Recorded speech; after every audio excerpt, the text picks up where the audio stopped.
የምንጸልይበት ጊዜ ይሆናል። ሕፃናት ከያላችሁበት ወደዚህ እንድትመጡ በጌታ ፍቅር ጠይቃችኋለሁ።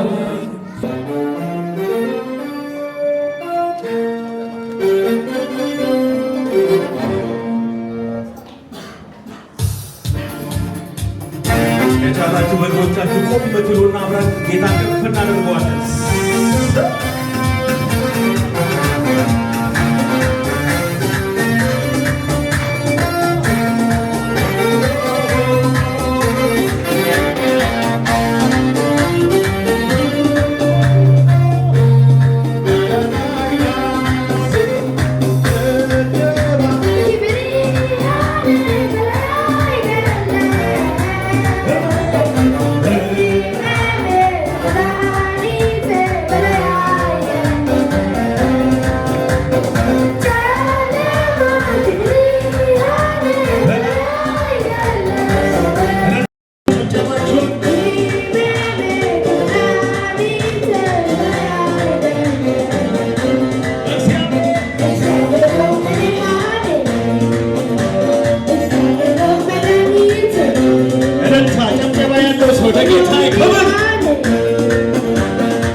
እኮ ለእግዚአብሔር ይሄ ምንድን ነው?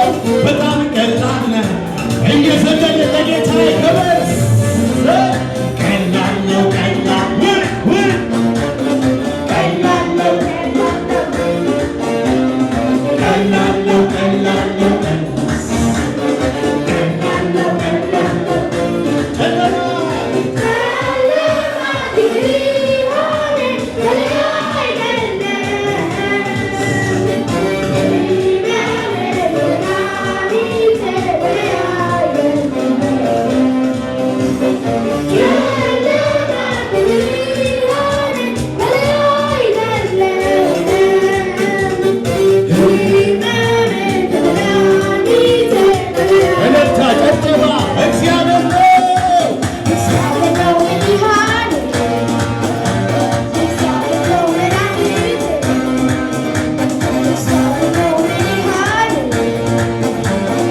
በፊታችሁ እንደምታዩ በርከት ብለዋል። ከዚህም በላይ ናቸው።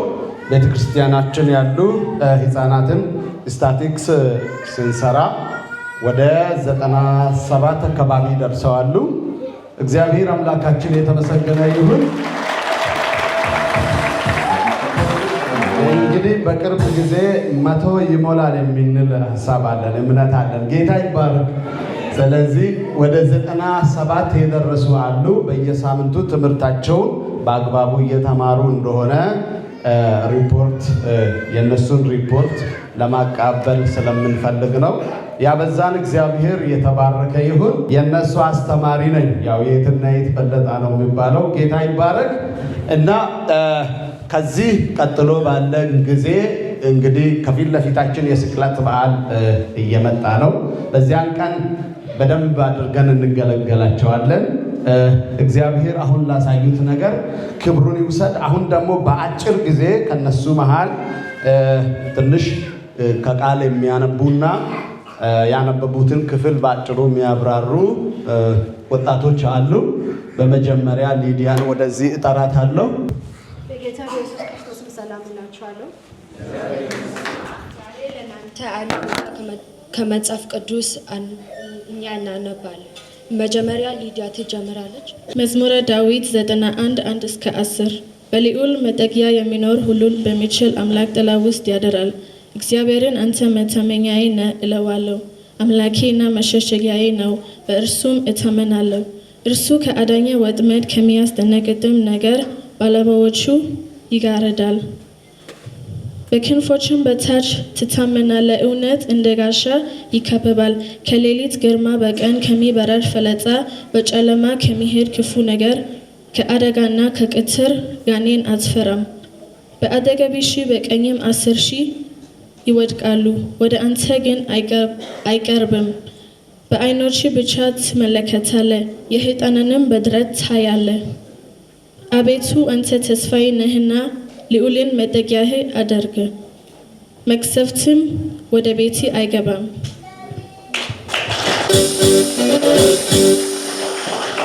Psalms 23:1-5 The Lord is my shepherd, I shall not want. He makes me lie down in green pastures. He leads me beside the still waters. He restores my soul and leads me in the paths of righteousness for his name's sake. Even though I walk in the valley of his shadow, even death, I will not fear no evil. For you are with me, your rod and your staff, they comfort me. You prepare a table before me, you anoint my head with oil in the presence of my enemies.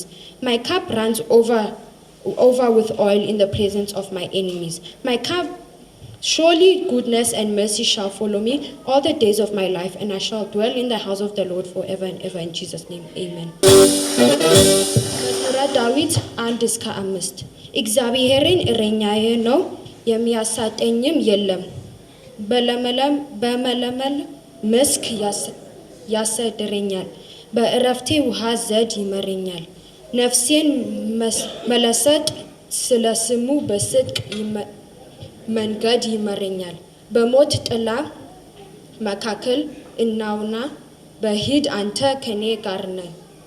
ክፉን አልፈራም፣ በጥርና በምርኩዜ እነርሱ ያጸኛውላል። በፊት ከገባን ከበተን በፊቴ ገበታን አዘጋጃለሁ። በጥላዎቹ ፊት በጥላዎቼ በዚያት ከበን ፀሐይም የተፈራው ነው። አመሰግናለሁ። Psalms 91 verse 1 to 10. He that dwelleth in the secret place of the Most High shall abide under the shadow of the Almighty. I will say of the Lord, He is my refuge and my fortress. My God, in Him will I trust. Surely He shall deliver thee from the snare of the fowler and from the noisome pestilence. He shall cover thee with His feathers, and under His wings shalt thou trust. His trust shall be thy shield and buckler.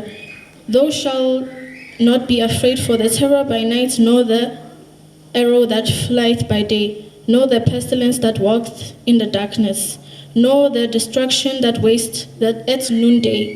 1,000 shall fall at thy side, and 10,000 at my right hand, but it shall not come nigh thee. Only with thine eyes shalt thou behold and see the reward of the wicked. Because thou hast made the Lord, which is my refuge, even the Most High, thy habitation, there shall no evil befall thee, neither shall any plague come nigh thy dwelling. The explanation for Psalms 91 verse 1 to 10 in English is, it teaches us that people who trust in God and stay close to Him will live under His protection. God is described as a refuge and strong fortress, meaning He is a safe place where believers can find security and peace. The passage explains that God protects His people from dangers such as hidden traps, sickness, fears at night, and attacks during the day.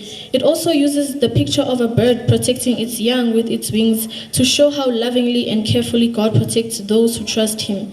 Even when there is trouble or danger around them, God promises that He will watch over them and keep them safe. This part of Psalms reminds believers that trusting in God brings protection and freedom from fear. The explanation for Psalms 23, 1 until 6 is that it teaches us that when we face troubles and difficulties in life, we should not run to people first for help. Instead, we should turn to the Lord our God. People may fail us, but God never fails.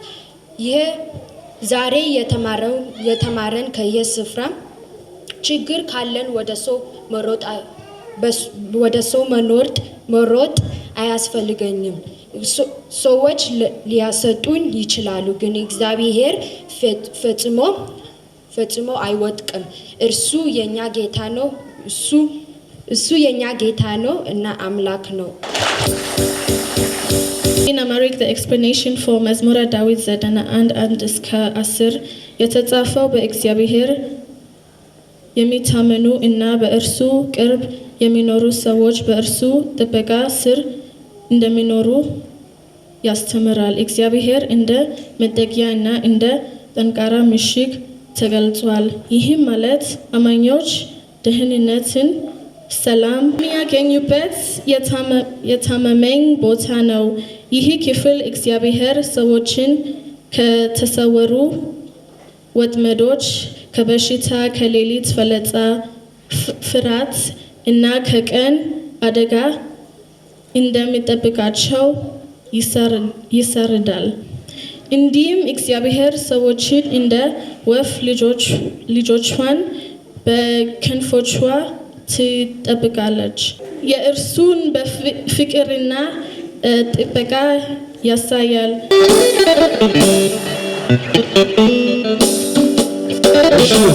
እግዚአብሔር በጥላው ስር ይከልላችሁ በሏቸው። ቀጥታ ተንበርክከው ጸልየንላቸው ከእግዚአብሔር ቃል የምንሰማበት ጊዜ ይሆናል። እነዚህ ብላቴኖች በባዕዳን ምድር ላይ ኃያላን ሰራዊት ሆነው እያደጉ ስለሆነ አንተ ተባረክ። እነዚህ ልጆች ጌታ ሆይ በወላጆች በኩል አድርጌ ጌታ ሆይ በእናቶቻቸው ማኅፀን 9 ወር ሰርተይ ስጦታ አድርጌ ደግሞ ለእኛ ሰጣይ። እነሆ ቤተ ክርስቲያን ታሳድጋቸዋለች።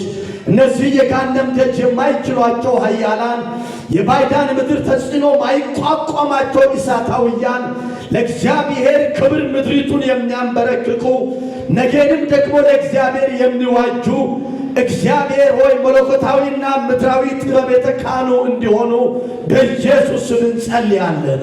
ኢየሱስ በምድር ላይ ባደገበት ማደግ በጥበብ የሚያድጉ የሆነው በሞገስ የሚያድጉ የሆነው በኢየሱስ ክርስቶስ ስም በቁመት ጭምር የሚያድጉ የሆነው ማደጋቸውም በነገር ሁሉ የተገለጠ ይሆን። ስለሰጠን ብላቴኖች ወንዶችና ሴቶች ልጆች አንተ ተባረክ።